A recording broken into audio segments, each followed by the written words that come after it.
Being recorded. Good afternoon and welcome to the RespectAbility webinar for July 11th, 2016. My name is Phillip Pauli, the Policy and Practices Director for RespectAbility, and I'm absolutely delighted to be here with you today. And we're talking about Iowa for the second time. Specifically, we're going to be talking about the great work that David Mitchell, the Director of the Iowa Vocational Rehabilitation Service, has been doing, particularly around employer engagement.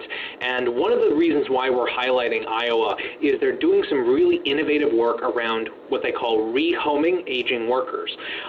They have some really wonderful partnerships with the UnityPoint health system in Des Moines, and we are delighted to be joined today by Michelle Krefft and Emily Brown, who are going to be talking about the work that Iowa has been doing, what they're doing around aging workers, how to engage employers. As you may have seen from the chat box, we will be showing two videos today during the webinar. For those of you who are joining us on the phone, please turn on your computer speakers when the video plays. And I think we're going to learn a lot today. So thank you again for joining us. As ever, we deeply appreciate the financial contribution of JP Morgan Chase, which has made this free webinar series possible. And with that, I will turn it over to Team Iowa. Take it away, David. Thank you very much, Philip and Jennifer, Virginia, who has helped us get all this set up. We appreciate all the support. I think RespectAbility has done a great job in bringing some of these issues to the forefront to help us look at, across the country, how do we increase visibility for individuals with disabilities and strategies to engage individuals into competitive community integrated employment. This is an important topic, especially as we look at the regulations that have just come out with the Workforce Innovation Opportunities Act. So here in Iowa, we specifically are looking at how do we work with employers to identify competitive integrated employment and how that expands into career exploration opportunities in order to facilitate the provision of VR services, and specifically with transition services for youth. So we're very excited about being able to share a little bit today about what we do and how we do it. I think part of our focus is how do we look at any service delivery we do to make sure we relate how it creates value to our business customers. And we certainly do not do that alone here in Iowa. We have some great partnerships, and our VR staff and our community providers do a great job in bringing that to action. To give you a couple examples of those partnerships, we have a third-party contract with our Iowa Department of Aging partners, and we through that contract we leverage dollars through the Department of Aging to help the VR agency with federal match. And we've hired 6 employment specialists who work across the state, specifically working with individuals that are 55 years of age or older that have disabilities. Those business specialists are engaged with that population as well as with our business customers to look at how do we create a bridge and link to those businesses specifically for that population. We also have a very unique relationship with our partners at our Developmental Disabilities Council. They've done a great job looking at how do we partner and move Employment First efforts forward. So in Iowa, we've talked about Employment First and how everybody can work with the right supports. And a good example of that is with our Developmental Disabilities Council. They have what they call the ID Action Video Series, and it's a series of videos that are focused on individuals with significant disabilities, talking about the importance of work to them and what services and that have helped them look at competitive employment. And you get to actually hear the stories from them. And so that actually gave us some ideas of how to use videos more effectively. And we're going to share a couple of those videos today that I hope that you'll be able to get to. In case they don't work at your individual computer station, we'll make sure to provide links to those videos so you can look at them after the presentation. Certainly what's important as we talk about business engagement is the relationships, and it really is all about connections. And we have 2 individuals that will be able to go into a little bit more detail about their role in business engagement. One of those is Michelle Krefft. Michelle is our VR Business Consultant. Michelle has been in this position for a little over a year. She'd been a vocational rehabilitation counselor up in northern Iowa, and her outcomes were astonishing. She'd get double the outcomes of any of our other staff. So we're talking 60 to 80 employment outcomes every year for a number of years. And as we talked with Michelle about what she did and how she did it, it really came down to connections and building relationships and being able to utilize her work with businesses in the area and how that translated into being a better vocational counselor. So Michelle is now working as a statewide business consultant. And we've really, just in the last year that she's been working, we've come up with several, I think, pretty innovative practices that utilize our business partners in ways to help share with staff the importance of a dual customer role. And she'll talk a little bit about that. We also have one of our business partners here, Emily Brown. And Emily, we were laughing before we came on live. Emily just spent this last weekend doing some demonstration projects with the Iowa Army National Guard, and it was part of the Guard's outreach efforts to partner with local businesses. So Emily got to spend the weekend doing obstacle challenge courses and riding in a Black Hawk helicopter and practicing some maneuvers up in the sky. So this will be a piece of cake coming into a webinar where she doesn't have to get airborne sickness. So I think she's excited to have both feet on the ground and her bottom in the seat so she can talk to us. But Emily actually came to us in a kind of a unique way in that she has a rehabilitation counseling background, had worked with community providers and providing employment services, and then got connected with UnityPoint, which is one of our major healthcare providers in the state, doing some work under a grant-covered project. And as we looked at how to sustain Emily's position and make it a value to the business, we recognized that wouldn't it be cool if vocational rehabilitation could embed staff in a valuable way to business. Now, Emily's kind of taken her position, and we're still contracting with UnityPoint, but Emily's part of the Human Resources Department at UnityPoint, and they've been very proactive and innovative in how they work with individuals with barriers, and Emily will share a little bit about that. But how that ties into vocational rehabilitation's vision is we're really envisioning as time goes on and we move into virtual offices, and I'm talking over the next 5 to 10 years, as we look at VR staff, how can we be mobile out in the community and embedded and integrated into business? And how do we help business look at the value of services that help them retain their productive employees when disability occurs in the workforce? How do we help them look at diversifying their workforce to do outreach and recruitment to individuals with disabilities that have the talents and abilities to meet their needs? And Emily will share some examples of that. We have several key partners as we look at this, and this slide just talks a little bit about our partnership with the Quick Trip stores and Quick Star, and you'll hear specifically about what they're doing to move Iowa employment forward. UnityPoint Health System, Manpower. We have a special partnership through our State Rehabilitation Council with Manpower Staffing and their ability, access to ability program, and you'll hear a little bit more about that. So with that, I think I'm going to stop, and I'm going to turn it over to Michelle Krefft, and you'll hear directly from our experts. Thank you. So I'm going to start by talking about some of the staff training that we do here in Iowa. As we hire new staff, our supervisors identify those that they feel would benefit from this training. And the purpose really is to introduce our staff to business relationships and building them, tips on how to build them, and learning how to understand the needs of businesses to be better counselors and rehabilitation staff. We really focus on the difference between having a relationship with a business and doing job placement. And it is a whole day training that they get to listen to and participate in doing these activities. After they've went home and digested this information and maybe put it into some practice, we bring them back and have a part 2. And at this innovative training, we've learned from our staff that they enjoy hearing from our business partners.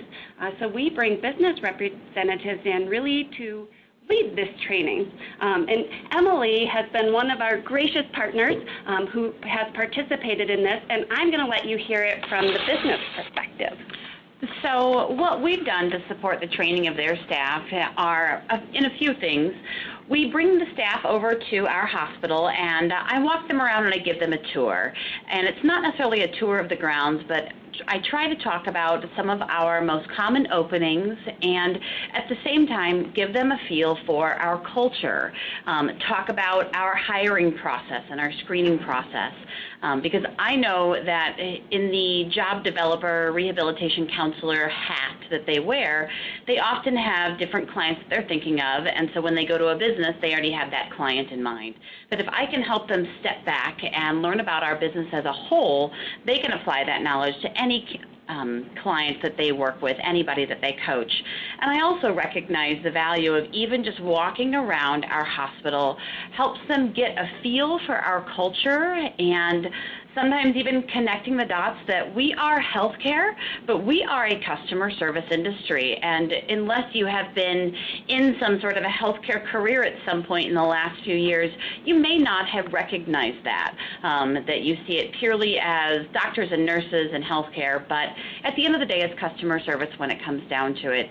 And so helping them get a feel for what we're like, and then also understand what our jobs are looking for. When you see it in person, it can paint a completely different picture than what you may read on a job posting or in a job description. And then as well, I come over and spend time chatting with their staff, answering questions and going through some of their simulations to support as well with their staff training. Awesome. And so we got some great feedback from our staff that we're going to go over in just a little bit, but I wanted to talk more on some of the other training that we do. Sometimes we have staff that maybe are afraid to go out and build relationships with businesses. They might feel like they went to school to do counseling and not to do sales. And so sometimes they get a little uncomfortable. Even as seasoned staff, when we talk about going out and building these relationships. So we try really hard to help them see that they're using the same counseling tools, counseling and guidance skills with our business partners. We're not selling, we're solving problems. So we have each staff that participates in this one-on-one training identify businesses that they would like to learn more about in the community in which they serve. I then go spend the day with them and we research that company, try to find out as much information about the business as we can, figure out how to contact them, and I make a cold call with our staff there. When I make the cold call, I'm able to set up a business meeting. I come back a second day and we go out and we do our business meeting with the staff. I ask that the staff don't talk, but that they just listen and learn and figure out their own style as they're venturing into this territory. When we meet with the business, we just gather information. We learn about their business. We learn more about their hard-to-fill jobs, their employment projections for the future, what positions they have difficulty with, the positions that they maybe have retention issues with, what keeps them up at night in relationship to their work, and what does their ideal employee look like. As we're gathering this information, we think about what some possible solutions would be, and I always ask for another appointment to come back and identify those solutions with the business. So the next visit would maybe include some disability sensitivity training for the managers, or completing a job analysis to look at workflow and the culture of work, or maybe if we heard that they are looking at a lot of baby boomers retiring and they're fearful of their recruiting for new staff, we might introduce them to our high school staff and begin some of those business high school partnerships. Sometimes the business might be hesitant to talk about their needs, or they might show resistance. So we use our same motivational interviewing counseling skills with our business partners to help them identify what those problems would be so we can help with the solutions. After we have completed the next step and we've began that relationship, then I go back and I meet with the staff, and they start by doing the research. They make the cold call. They conduct the business intake, and they also do the follow-up. But I'm there with them to hold their hand, so to speak, if they would run into any issues, just to make it a little bit less scary. The other thing, because I love going in and talking to businesses, the other thing we're doing is a new business service manual, and this training is going to roll out in the fall, and the purpose is to educate our staff on the benefits of having a relationship with the business, and we've identified and created some tools to help our staff. The big thing is we should not be talking about Voc Rehab Services at the first meeting. Really, the first meeting is to get a second meeting. We shouldn't be solving their problems when we don't know what their questions or problems are. So some of the tools that we've put in our toolkit include a business intake, and it's the same as our job candidate intake, where we gather the information about the business to learn more about them and their barriers to maintaining and maintaining employees. We learn what works and what doesn't work. This is our time to build rapport, gather information, and get to know the business. Another tool that we've updated is our job analysis, and this evaluates not only the soft and hard skills of the job, but also the culture of work. We've found that if we make a good fit for our candidates, they're more successful in the long term, and in order to do this, we really need to know more about the culture. We also take this time to get to know about our business partners' values and strengths, and once we know that, as well as our job candidates, we're able to make a better fit. We also do a better job of screening for long-term employees to fit in. During this time, we look at their onboarding process to make sure that we're making accommodations right away in the training so that our job candidates can be trained in the way that they learn best, again, for optimum success. Our job analysis also comes with solutions to their struggles. So every barrier we find, we try to help identify solutions to help the business. I wanted to give you a couple really exciting examples of some job analysis we did. We went to a veterinary clinic, and after listening to the struggles with retention in their kennel helper positions, we recommended a job carve. And this was the feedback we got from the human resources staff. Quote, we were definitely impressed with you both. Your attention to detail and willingness to learn about us, our view, our needs, that is a win-win in our book. I like what you added at the end. I like the idea of a new hire focusing on the tasks and assisting the lead kennel staff person and providing extra hands. They will have to work as a team with the lead, but still providing needed and valuable help, unquote. So what was so exciting about that is sometimes when we think about doing a job carve, we think we're doing it to help our job candidate, but really we're also helping the business. We just did a job analysis in another business, and while we were there, they make doors. We learned that their staff were leaving their door line to go make boxes, and it was reducing production. And so we recommended a job carve for a person to make boxes at a lower wage.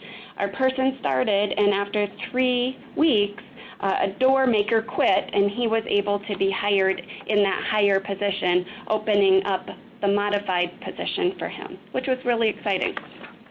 I might add here, as I'm listening to Michelle and Emily talk, that it seems like this is pretty common sense, but it's quite a change in how we've been acting over the last year and a half. So in the past, we'd have staff that'd come on board and we'd say, hey, it's really important to go out and get jobs and get people into jobs, so good luck. You know, and we'd provide isolated day training and have them read manuals and expect it to occur on the local level. Well, now, through Michelle's work, we're actually bringing staff into a centralized location and not only talking and engaging them through verbal, but having them directly interact with our business partners. And then Michelle will go out on site into the local office area and team with local businesses. So it's a real live and not necessarily training. We're training and mentoring, but we're really working with our partners in developing those connections and relationships. And we found out that there's value to business because they're interested in the outreach and figuring out how do they help recruit and retain qualified employees.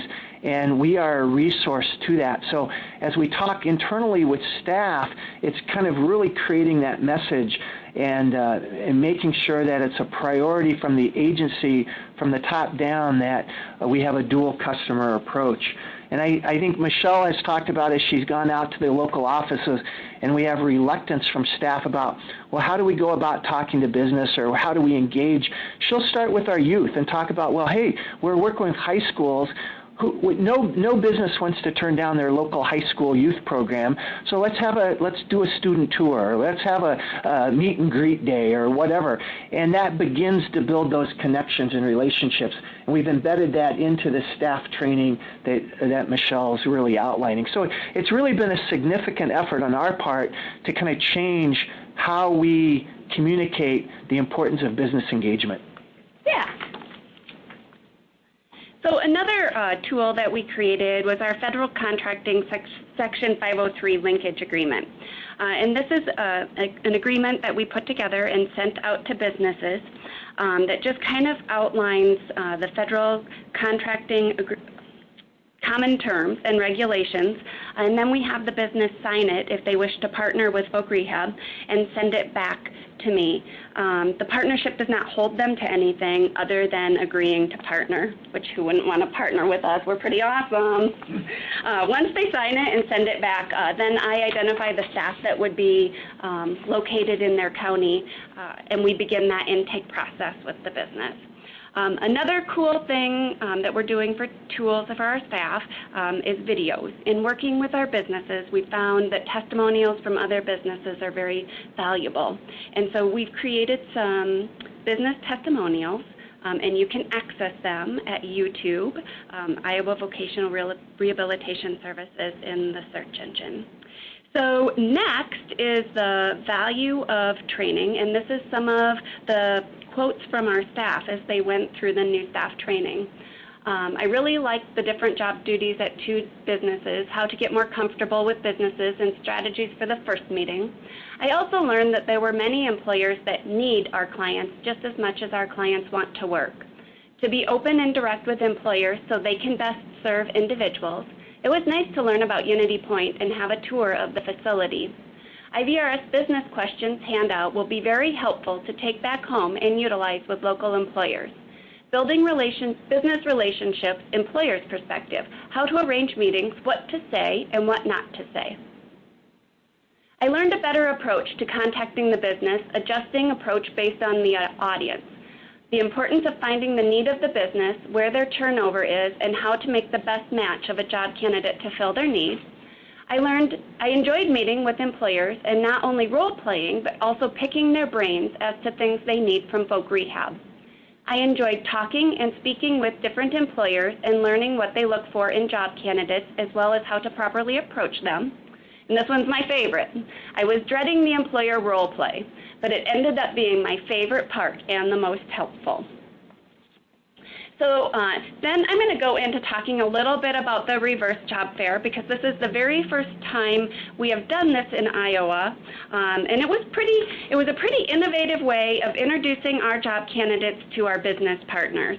The fair actually switches roles with job seekers and businesses, with the businesses being the ones going from booth to gain information about potential candidates.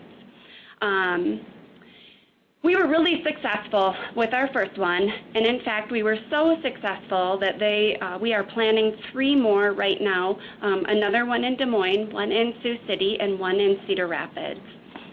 So this started with IVRS and our partners identifying job candidates that we were having a difficult time placing because of their barriers, and we looked at their career goals. And as we brought candidates in and looked at their goals, we broke them into sectors. Once we identified all of the sectors, and these included advanced manufacturing, healthcare, customer service, clerical, and IT, we reached out to our business partners, inviting them to this new concept of meeting potential candidates. In the invitation, we let them know how many candidates were going to be at the job fair in each particular sector, so they could determine if there would be anybody looking for jobs in the areas that they were hiring. So once we had our businesses invited, we had our job candidates selected, we knew that our job candidates had one shot to very best showcase themselves.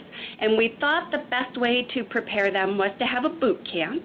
And so we had a boot camp 3 weeks before the job fair, and our first one was 2 hours long, and it was kind of like a mini conference where we introduced the concept and had them do breakout sessions that included how to look for an interview, your resume, 30 seconds elevator speech, mock interviewing, and putting your display together. So we're really fortunate because in the mock interviewing session, we had Emily and another business partner come and provide feedback for our participants. And the resume section was ran by Iowa Works, who provided great feedback to our job candidates as well. Feedback from our job candidates about the boot camp was that they loved the boot camp and they learned skills that they will forever utilize when seeking employment. And they stated their least favorite session was the 30-second elevator speech because we did video modeling to demonstrate, and it was embarrassing, but it was also the one they found the most helpful. So our second boot camp was also 2 hours long, and this was a dry run. And this is where our candidates set up their booths and they did their thing. They took everything they learned at the first boot camp and integrated it into their dry run. Again, we had our partners and our state partners and our business partners come and walk through and provide feedback to our candidates. We learned that if you tell your job candidate the boot camp is from 9 to 11, you must tell them to arrive at 8 o'clock to get parked and set up. Because unfortunately, when we said 9 to 11, some of our job candidates arrived at 9. Another really cool thing was some job candidates decided not to have a display, but after seeing other candidates who had wonderful displays that were getting them more notice and were more appealing, creating more of a crowd, everyone ended up with a great booth display. And then we had the event, which was really amazing, and it's hard to duplicate or talk about the energy that was in that room because it was so wonderful. Our candidates all showed up with their game face on. We had the booths or the tables organized by color. So each person had a colored tablecloth. So if your goal was to be in the medical field, you had a red tablecloth. If your goal was to be in the clerical field, you had a green tablecloth. And businesses were given a guide when they came. So Emily knew when she was hiring for nurses, she would look at the red tablecloth. If she was hiring for clerical, she would look at the green tablecloth. Feedback from our business partners was that they loved the concept, they loved the color coordination, they loved the inside-out idea, and they would come to another event in a heartbeat. I wanted to talk just a tad bit about one success we're particularly proud of. His name is Steve, and he struggled to gain employment. He did not interview well, no matter how much we worked with him. And we had him in Job Club for multiple years working on his interviewing skills with him. But he always came and he had the best attitude and the best spirit and the most beautiful smile, and you just loved being around Steve.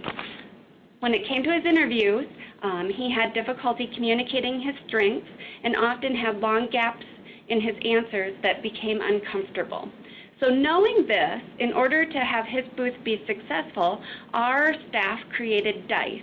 And so as businesses rolled the dice, it would land on one of the 6 sides. If it landed on dependable, he had a script that he had memorized and worked over and over with his staff on practicing, so he was able to deliver a very polished statement of why he was dependable. He was hired as a full-time mailroom clerk, which was his goal, by the way, at Hy-Vee Corporate, making great money and is still doing a fantastic job. It's because he was able to showcase his skills and abilities in a comfortable environment. Another example that was pretty cool, we had a person who had a vision impairment and another with a hearing impairment, and their booths really consisted of them doing a job with their assistive technology to show that they could really do the job as well, if not better than other job applicants with or without an accommodation, and they were both hired as well in their goal areas. So it was extremely successful. We had 50 business representatives come, 24 job candidates had booths, and 10 were offered employment, and that's 42% were offered a job. Some declined the job offers, but we did have 5, or 21%, have successful placements from this amazing event.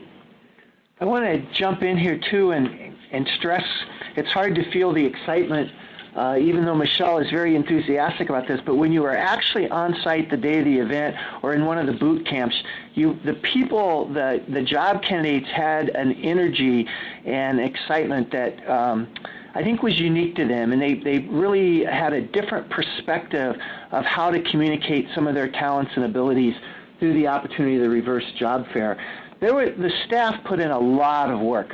You heard that it was a collaborative effort, and I think it's important to recognize that a lot of work went into this, and that we're talking about individuals who had spent, in some cases, years unemployed, and they had not been successful in traditional ways. Yet through this one event, 5 individuals are working now in their chosen career field. Pretty cool stuff. The other thing that came out of this is we got some news media and actually had a spot on the local television for their evening news. So you think about some of the side effects of not only visibility to some of our business partners, but visibility that's occurring for individuals with disabilities, and recognizing the talents of how they can meet business needs was a really cool outcome for this. Yeah, thank you. So QuickStar is another one of our great partners, and they opened their very first store in 1965 in Wisconsin. Today they have over 14,000 coworkers serving guests in 475 Quick Trip and QuickStar locations in Wisconsin, Minnesota, and Iowa. They have recognized that by carving out a job as a retail helper, their sales clerks could provide better customer service to their guests. When a store identifies that they would like a retail helper, they send a link to IVRS for our candidates to apply. At that time, our staff go into the store and begin the intake process with the store to make sure we have a good fit.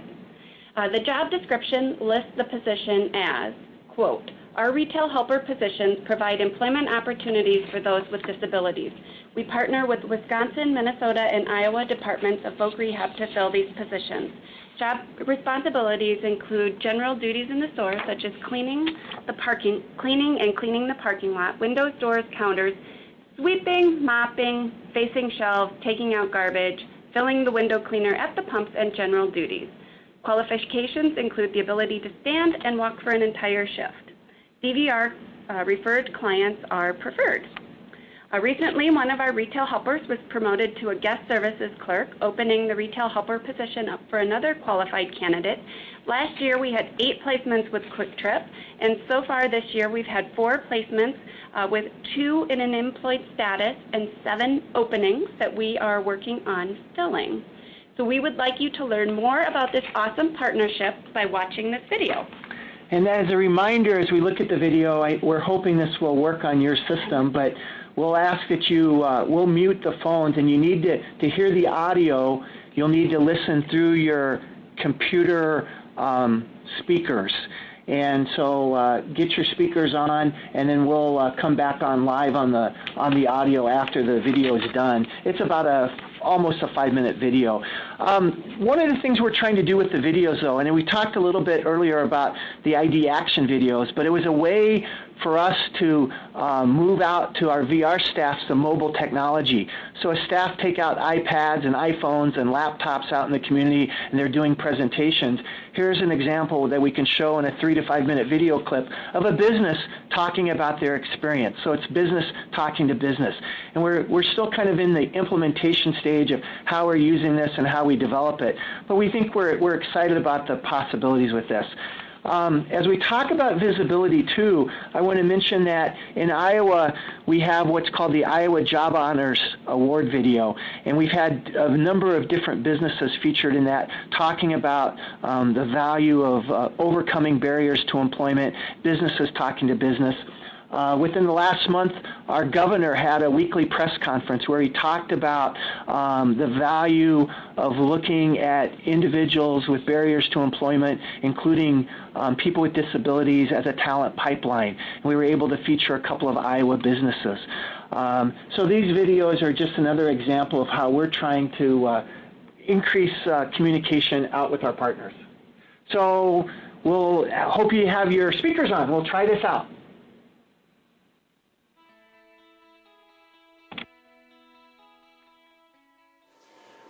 First learned about the opportunities of the retail helper position at the Quick Start stores from Michelle Krefft, our state placement person with vocational rehabilitation. Hi, I'm Michelle Krefft, Business Consultant with Iowa Vocational Rehabilitation Services. I first met Jolynn, the Return to Work Coordinator with QuickStar, through the National Employment Team.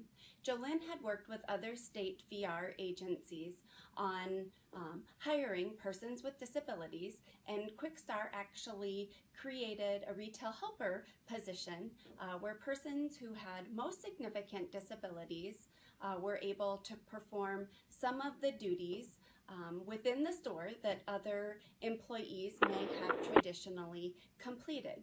However, this job carve allowed for our candidates to perform some of those duties, freeing up their full-time employees to be able to better assist the customers and provide some of that customer service that's so important.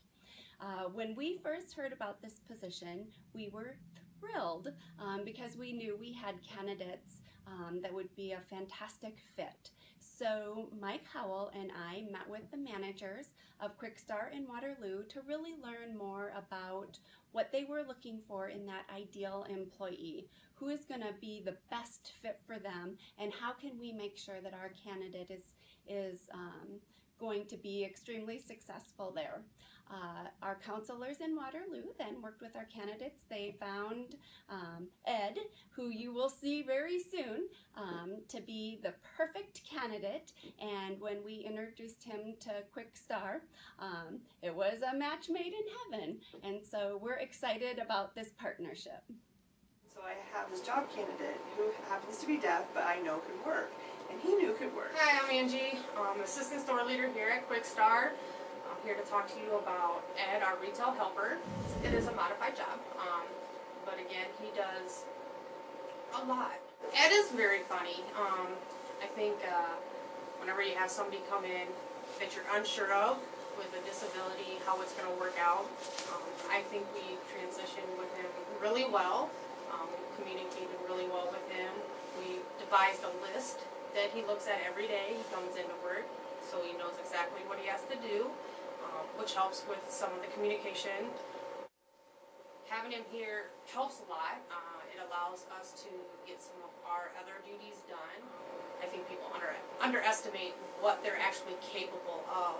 They think that, you know, with a disability they can't do a lot of the things, which I think they prove us wrong every day, that they are capable of doing a lot more if you just show them what they need to do and help them along, and they'll pick up on it. Blossom from there. It was a good match. The person who ended up getting the job and continues with it, so it's a great success story. Thank you, VR, for helping me find a job, and it's a good job for me because it's 3 hours of work, and I work 9 to 12.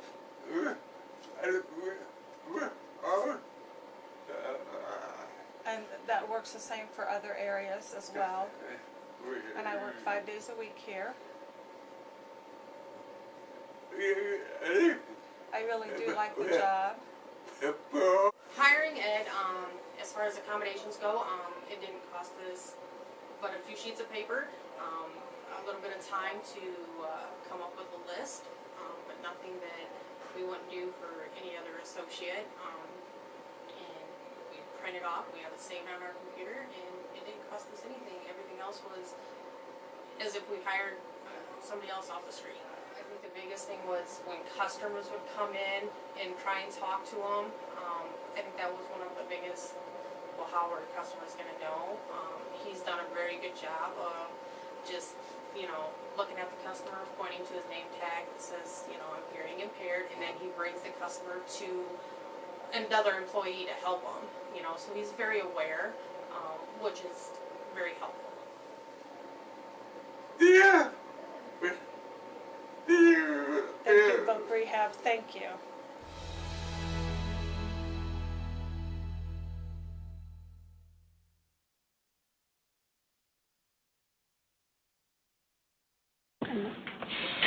I hope that worked for you, and we're going to make a little adjustment here in our presentation. So as we had a second video we were going to share in a second, but I think we'll bypass that and skip it to make sure we give Emily some time to be able to share a little bit about UnityPoint health systems and what we're doing with them. But hopefully you see that that's an example of there's a number of ways that we can use that video and parcel it out to not only staff, job candidates, but to our business partners. So Michelle, I'm going to turn it back over to you because we want to hear just a quick summary of our work with manpower staffing too. Yes, thank you. So we have an Access to Ability program with Manpower, and we've learned that some of our job candidates need extra work experience to gain additional knowledge in their career field. We partner with Manpower to refer our candidates. They have the skills necessary to be successful. They maybe just lack the experience. So this provides them a trial period really to showcase their skills to the business. Manpower puts our job candidates through a screening process. We have a passport set up where our Voc Rehab counselors or rehabilitation staff can go with our candidates to make sure that they get the necessary accommodations through that screening process. Really the coolest thing is we have a Manpower and a Voc Rehab champion in every area office. They meet once a month to discuss referrals, job openings, and what job candidates are best for each of the different jobs. We talk about how our job candidates did and how they're doing and what they still need to improve upon. And this really is the true definition of a partnership with honesty and trust. When we see referrals going down, the regional manager and I have some fun competitions and reboot our staff to get our referrals back up. Last year, we found that we had 99 referrals of job candidates to Manpower and 28 placements, which was also 28%. This is just a little misleading because many times our job candidates are hired by the company prior to that 90 days being done.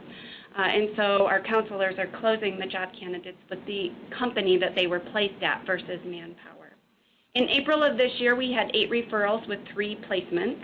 And so far this year, we have 1 status 26 closure.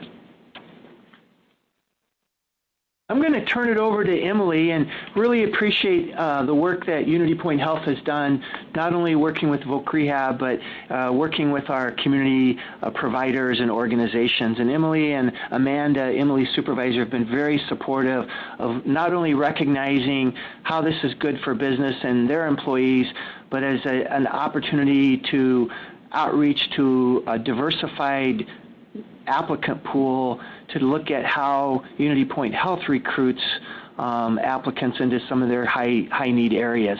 So we're very happy to have Emily with us. I'm going to turn it over to Emily. All right, thanks, David. Well, so as David mentioned in my wonderful introduction, thank you for that as well, David, that my background came from the disability services field, and for several years I worked as a job developer. So along the same lines of what the Voc Rehab counselors do in supporting these individuals in finding employment. And when I transitioned into my career that I'm in now with UnityPoint Health Des Moines, we had made a connection with Voc Rehab, and they wanted to come and chat with me about all of the things that Voc Rehab can do for businesses. And I, of course, invited them with open arms. I was, although very familiar with what they could do, I wanted to build that relationship because I saw it of value. We sat down, we had some conversations, and by the end of the hour meeting, we started to brainstorm, could we contract directly?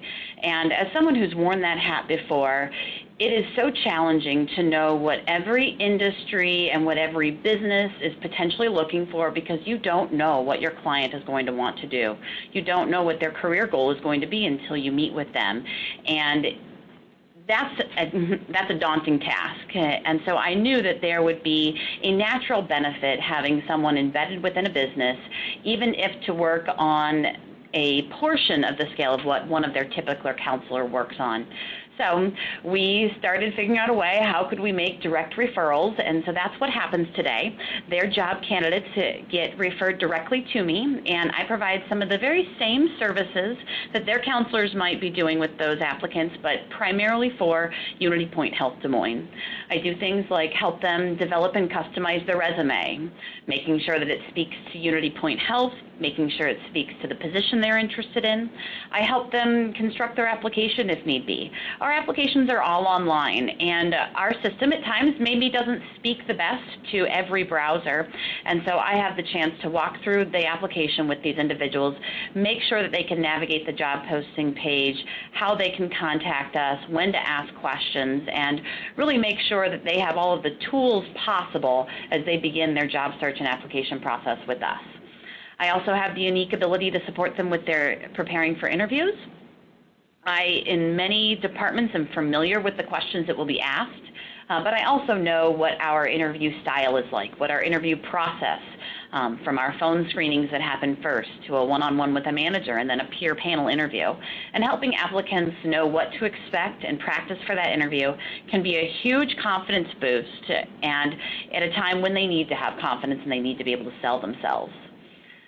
I'm also able to offer some alternative supports by partnering, like applicant tours, staff training, as we talked about previous, attending various conferences that they're working on, and really trying to be an advocate as well as a tool to their counselors, because I know that the more I can help the VR counselors understand what our business is looking for, the more they can make appropriate referrals.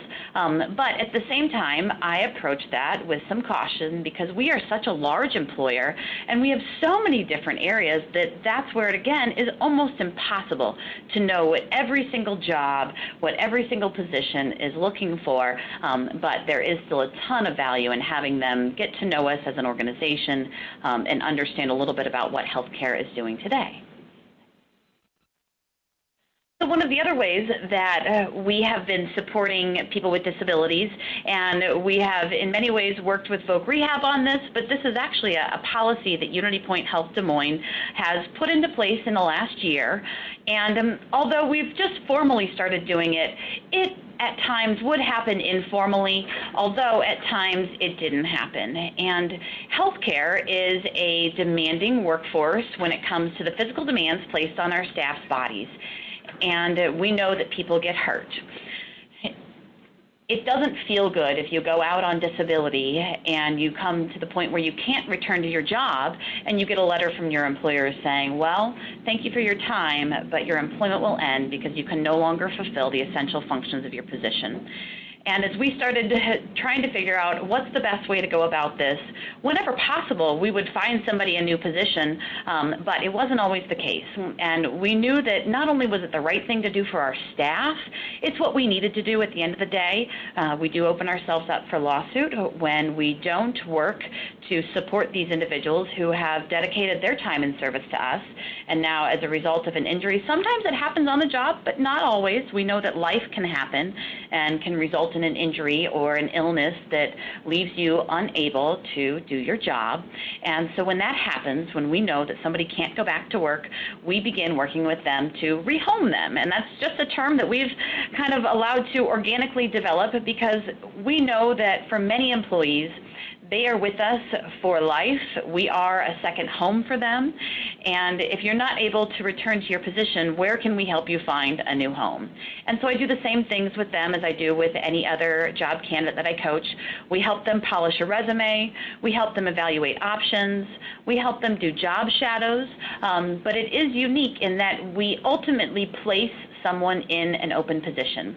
And when I say place, it is not a competitive process. They don't have to interview for the job. They merely have to be qualified for the job. So we evaluate their qualifications. We have them do a job shadow where they spend some time within the department getting to see the position, because if they come back to us and say that they like that role, that job is then theirs.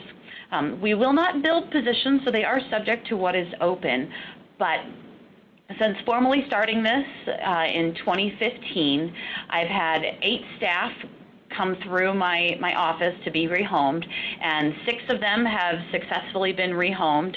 And I will also point out that the 2 that were not had some significant things going on, as well as some corrective action issues and things that we could not control.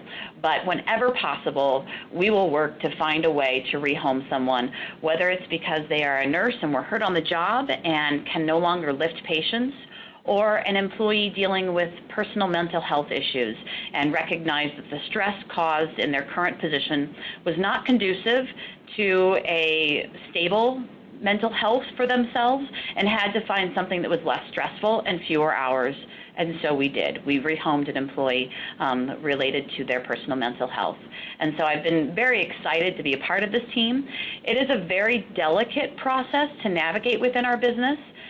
We have a team hiring approach, and to be approached by your HR department and being told that this person is going to come shadow and they're qualified for your job, and oh, by the way, if they like your job, it's theirs and they are yours, can be a touchy message to give. So we really try to manage up these employees whenever possible and show any potential manager that they really are very capable individuals.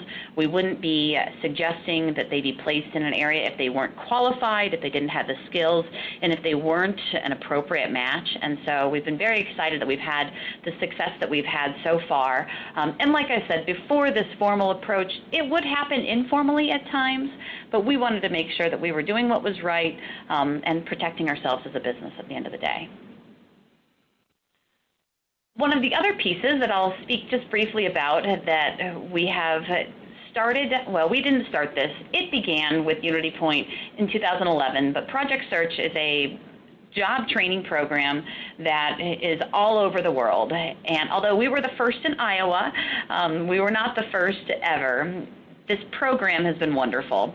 Students go through an internship type program where they get to do 3 different internships.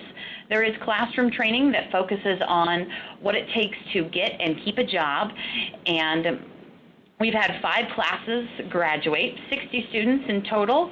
UnityPoint has hired 15 of them in a variety of roles, including food and nutrition, housekeeping, lab support techs, supply techs, patient transporters, data entry, laundry workers, and a number of other positions. And although I can share data with you, there is no data point that will express the positive impact that this program has had on our culture in helping us to be truly inclusive of people with disabilities. And so I have a story that I'll wrap this up of a young man named Stephen who participated in the very first Project Search. When Stephen was born, he weighed less than a pound and wasn't expected to live. And although his first couple of years was very trying, he did survive. He made it through high school, and after graduating, he joined us with Project Search. In his internships, he got a chance to intern in the lab, and that's where he really was able to blossom. He found that he had the natural skills to fit in, and he could do the job. And the great thing is that if Stephen wouldn't have had a chance to do this internship, he may not have had a chance to be interviewed at all. He had no work experience, he had no professional training, and the internship allowed him to really prove himself. So today he's a lab support tech. He does things like entering and verifying patient medical record information, some sample management, putting supply orders together, as well as assisting our clinics throughout campuses when needed. And one of the cool things is Stephen has one of the highest accuracy ratings for data entry, and his productivity does not suffer. And so although he has an intellectual disability as well as a physical disability, he has proven that he can do anything that he puts his mind to. And that internship was really the key in allowing him to prove himself, and it also took the emphasis off of the typical application, resume, and interview, which, like I said, Stephen would have lacked in that process. So he celebrated 4 years with us just this March, and continues to do well. Yay! Thank you, Emily. UnityPoint Health has been a power-packed partner with us, and really appreciate your work and efforts. Just a couple of side notes here real quick. The videos that we showed we'll make available through the link. They are closed captioned. I'm not sure the closed caption was working today, but I want to make sure you know that we have them closed captioned. And Emily had talked a little bit about the Project Search. One of the memorable events in Project Search history was Senator Tom Harkin, who has been a champion for people with disabilities, actually did a tour of the Project Search at UnityPoint Health, and it was during that press conference that he announced his retirement from the Senate. So that was a big day for UnityPoint and Senator Harkin. We were a little sketchy probably on the details of how we contract with Emily, but it initially started out that we paid 20% of her salary. So we made sure she was reporting by like 4 hours a week would be dedicated towards working with individuals with disabilities who are VR job applicants. It got to be a little cumbersome with the fact that she had to do some personal daily activity reports to be accountable for that time, and we've managed to evolve from that into an outcome-based payment system where, so as she's working with individuals that we've referred that are VR eligible candidates, we can pay for the employment outcomes, and that seems to be working well, and we review that on a regular basis. So I think we've effectively used all of our time. So that's strategy on our part. So we're not going to probably have an opportunity to respond to questions maybe. But Phillip, I'm going to turn it over to you for some maybe summary and any final comments that you might like to make. I just want to quickly check, operator, do we have any phone questions? No one in queue. Okay. Well, I'm just going to offer our comment, just some comments as David invited me to. We've traveled extensively to Iowa to cover our political work, but what we really learned, what we gained most from the time that we got to spend in Iowa was really learning and seeing best practices being implemented on the ground, focusing on youth with disabilities, expanding job opportunities through models like Project Search, but also really innovative new partnerships such as rehoming. That is an initiative which is really, I think, very brilliant, and I think it offers a model moving ahead for other employers in other states to really think about. As workers age, may age into disability, and well, you don't want to lose a valuable worker who has a lot of experience, and that type of model I think is widely applicable to a lot of different fields beyond just the great work being done by UnityPoint in the healthcare space. As you can follow up with any of our staff members, my email is phillip.p@respectabilityusa.org. If you didn't have a chance to ask a question today, I'd be more than happy to follow up with you directly. The webinar will be posted on our website in a few days. We will also be putting an accessible version of the PowerPoint for this webinar up on our website soon, so I'll make sure to send that out soon. And if anyone is interested, we want to announce what our next webinar is. Please join us on Wednesday, July 27th, 2016 at 1:30 p.m. And we're going to be shifting focus a little bit. Instead of really looking very closely at best practices in action at the state level, we're going to be looking at a more global view, and we're going to be talking about a company called Specialistern. If you've been paying attention to disability and employment issues for a while, you've probably heard the name of Thorkill Sona and his company, which is working very hard to get people on the autism spectrum into really cutting-edge jobs. And we're going to be joining with him to talk about his experiences, why it matters, what he's been doing, what Specialistern has really done to really get talented people with disabilities into really high-tech, high-demand jobs with Microsoft and SAP, how he's partnered with leaders in government such as Governor Jack Markell, and also really gotten the private sector on board with jobs for people with disabilities. As ever, here's our contact information. Thank you again so much, Team Iowa. Thank you, everyone, for joining us today. Look forward to seeing you next time. Bye.